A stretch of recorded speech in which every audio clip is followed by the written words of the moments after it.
One topic I fairly often see discussed or asked questions about is training to failure.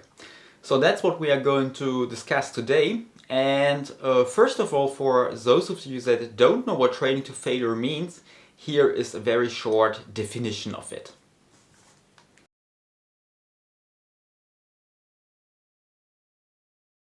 Now, some people say you should always go to failure because if you won't make any progress. Other people say that you should never go to failure because if you do, you won't make progress. As often in life, the truth is somewhere in the middle. First of all, let's discuss under what circumstances you shouldn't do a training to failure, and that is when you do exercises in which going to failure might endanger yourself. The first example for that would be bench pressing without a safety rack, because when you go to failure there, you might lose control of the barbell, and then what I talked about in this video might happen. The other thing is that when you go to failure, you might lose your good form, and when you lose good form, you might injure yourself, like for example when you do squats, and what then might happen is what I talked about in this video. So before you start training to failure or trying out training to failure, there are two things to keep in mind.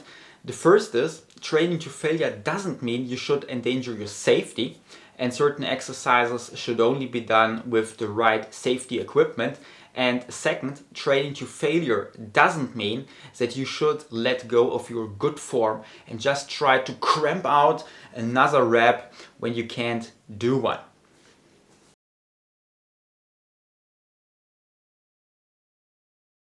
Now, when and how often should you use the training to failure method?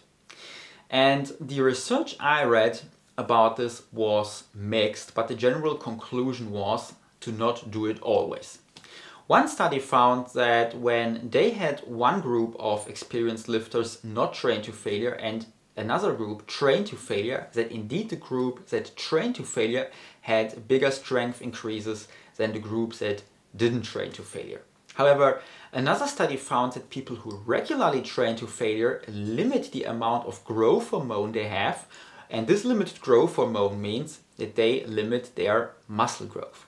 So, just as I said before, the truth is somewhere in the middle, and in my opinion, the training to failure method should be treated like all the specialized training methods you might have heard about, like forced reps or pyramid sets and all the others, which are not designed to be used on a regular basis, but sparingly to spice up your workouts or get around a plateau.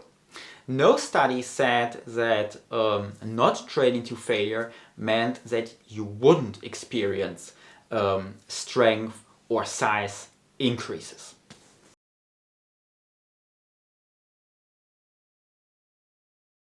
And this concludes this video. I'm back now outside to do some more snow shoveling. I hope you enjoyed this video and it was of a bit of help to you. As always, thanks for watching. Until next time, bye bye.